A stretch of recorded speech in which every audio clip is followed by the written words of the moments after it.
नमस्कार है सर जी, जय हिंद है। मैं इसको थोड़ा दोबारा बताने की समझने की समझाने की कोशिश करता हूँ। सबसे पहले अगर आप देखें तो लास्ट सैटरडे आपने मैसेज मेरा देखा होगा, मैं उसको दोबारा टैग भी कर देता हूँ। उसमें मैंने बड़ा क्लियर लफ्ज़ों में बताया कि अब जो लास्ट फेज़ ऑफ वॉलेटिलिटी है which start specially after 18 March, जो मैं कई हफ्तों से कह रहा था कि specially after 18 March and in particular जो लास्ट वीक ऑफ मार्च है and first week of April है, that will be again volatile for the economy. So economy के लिए वॉलेटाइल रहेगा and any fall in price will be to buy, यानी कि buying mode में आप जा सकते हैं अब।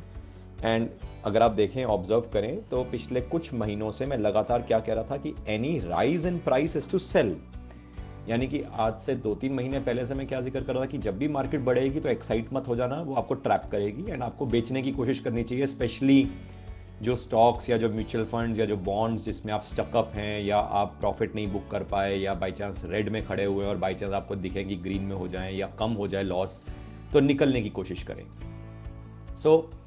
ये बड़ा एक इम्पॉर्टेंट पॉइंट है कि यहाँ पे any fall in price specially in the last week of March and in the first week of April till, मैं यूँ कहूँगा maybe till 10th of April, ऐसा समझ सकते हैं, जो कोई भी फॉल इन प्राइस हो, so that is an opportunity for us to buy. दूसरा इंपॉर्टेंट पॉइंट ये है कि सारे लोग इंक्लूडिंग, जैसे आपका भी सवाल है, आप निफ्टी को देख रहे हैं, मगर आपको ये समझना ज़रूरी है कि निफ्टी को बढ़ाने में सेम स्टॉक्स का हाथ नहीं होता है। इनफैक्ट कुछ स्टॉक्स ऐसे होते हैं जो ग्रीन में होते हैं जब निफ्टी बढ़ता है, मगर जब निफ्टी स्टेबल हो जाता है तो वही स्टॉक्स बाद में टूटने लग जाते हैं, और जब हल्का सा निफ्टी में करेक्शन आता है तो वही स्टॉक्स मैसिवली रेड में होते हैं, क्योंकि वो डाउन ट्रेंड के स्टॉक्स होते हैं। And any rise in price in those stocks is ideally not an original up trend but more of a retracement, या आप उसको पुल बैक भी बोल सकते हैं या डिस्ट्रीब्यूशन समझ सकते हैं। एंड ऑल्सो हम यही गलती करके जब निफ्टी बढ़ता है और हम बड़े एक्साइट हो जाते हैं और सारे स्टॉक्स जब हमें ग्रीन में दिख रहे होते हैं हम सारे स्टॉक्स खरीद लेते हैं, मगर उसमें से कुछ स्टॉक्स ऐसे होते हैं जिनको आइडेंटिफाई करके खरीदना होता है। एंड सिंस सारे स्टॉक्स नहीं चलने वाले होते हर बढ़ती मार्केट में और सारे स्टॉक्स नहीं टूटने वाले होते हैं हर टूटती मार्केट में, तो इसलिए मैं हमेशा कहता हूँ कि आपको स्टॉक्स की सिलेक्शन एंड स्टॉक्स की चर्निंग बराबर करते रहना चाहिए। एंड सिमिलरली जब स्टॉक सिलेक्शन और स्टॉक चर्निंग करना देखेंगे, सीखेंगे, तो आपको समझ आएगा कि सेम म्यूचुअल फंड भी नहीं चलते हैं हर पल हर दम, जो कि मैं हर बार बोलता रहता हूँ। एंड मैं तो बड़ा सरप्राइज होता हूँ जब कोई कहता है ना, मैं तो सेम म्यूचुअल फंड में लगातार लगा के बैठा हुआ हूँ, सिप लगाई जा रहा हूँ, लगाई जा रहा हूँ। तो चैलेंज क्या है कि कई तरह की मिथ्स हैं, मिसकंसेप्शंस हैं, मिस्टेक्स हैं जो हम कर रहे हैं फाइनेंशियल प्लानिंग करते हुए या पोर्टफोलियो बिल्डिंग करते हुए, जिसके लिए हमने एक सीरीज़ भी शुरू करी है यूट्यूब पे। एंड आई एम श्योर आपने अभी तक के जितने भी एपिसोड्स हैं वो देख लिए होंगे, और अगर नहीं देखे तो मैं रिक्वेस्ट करूँगा प्लीज़ देख लें, आपका फ़ायदा ही होएगा, नुकसान नहीं होएगा।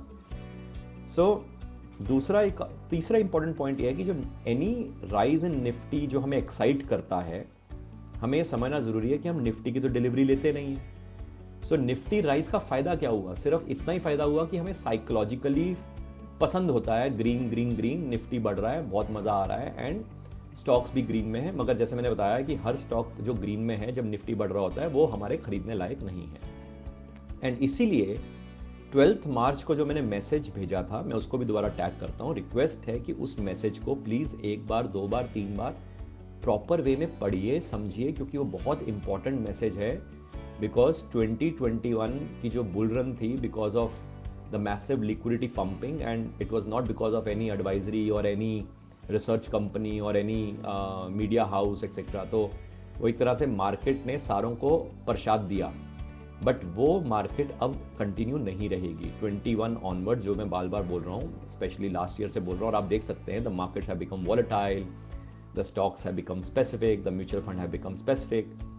तो इसलिए आपको बहुत इंपॉर्टेंटली वो मैसेज को समझना है। एंड बट ऑब्वियस है बॉन्ड्स में तो अभी घुसने की कोशिश मत करना, any sort of bond fund, liquid fund वगैरह, उसमें तो अभी पंगा भी ना लेना, और जो मैं आई थिंक 6-8-9 महीने से बोल रहा हूँ। एक और इम्पॉर्टेंट पॉइंट है कि मल्टीपल टाइम्स मैं हमेशा कहता आया हूँ कि इकोनॉमी और जो मार्केट्स है ना वो दोनों इंटर रिलेटेड होते हैं, मगर इंटर रिलेटेड का मतलब ये नहीं है कि दोनों इकट्ठे चलते हैं। Markets are always forward looking, markets जो ऑलरेडी इंडिकेट कर रही होती है आज, वो आने वाले समय में इकोनॉमी के पर्सपेक्टिव से दिखता है बाद में। यानी कि अगर आज मार्केट्स बढ़ने की कोशिश कर रही है, यानी कि मार्केट्स ये इंडिकेट कर रही है हमें कि इकोनॉमी में ऑल इज वेल होने वाला है, जो कि मैं बोल ही रहा हूँ कि आफ्टर April 6 और April 8 और April 10 इकोनॉमीज विल बिकम काम।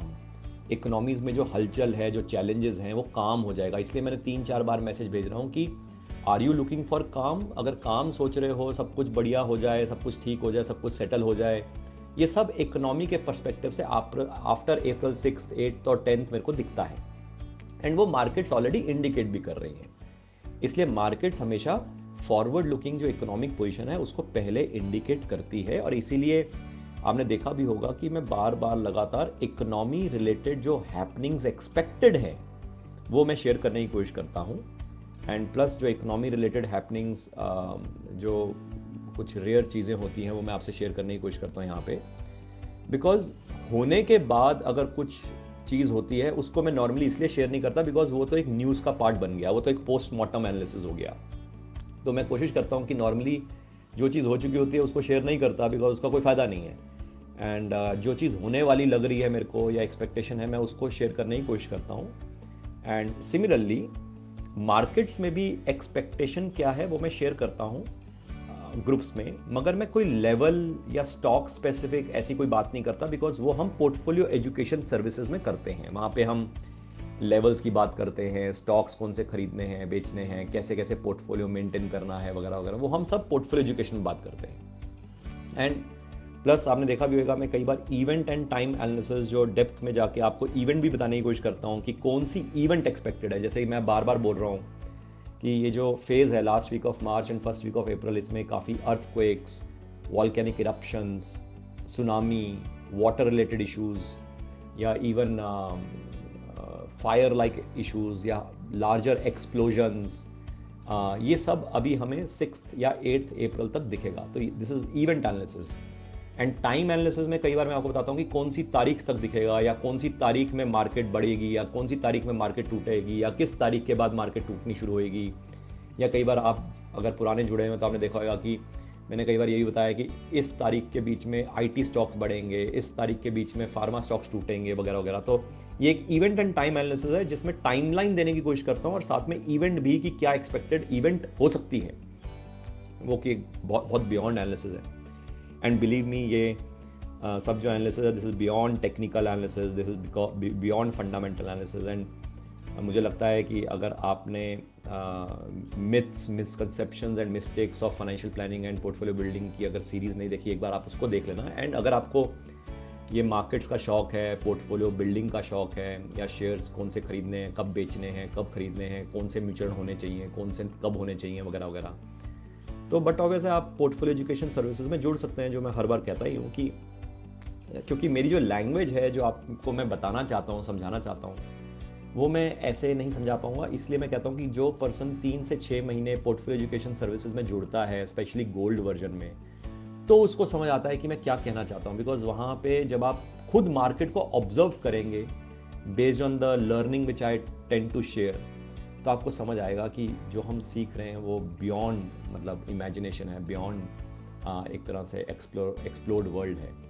वो। बट ऑब्वियसली जब सीखेंगे, उस जर्नी पे चलेंगे, तो ही आपको वाव वाली फीलिंग आएगी। तब तक तो हम एवरी राइज इन निफ्टी और every fall in Nifty will only excite us, है ना। तो इसलिए I hope I could give you my sense what I meant to say. And even अगर आपने समझिए टेक्निकल एनालिसिस सीख रखा है तो कभी हमारे साथ टेक्निकल एनालिसिस सीख के देखो। हर साल में हम एक ही बार करते हैं टेक्निकल एनालिसिस, एंड इस साल भी होगा मई में, वीकेंड पे होता है नॉर्मली,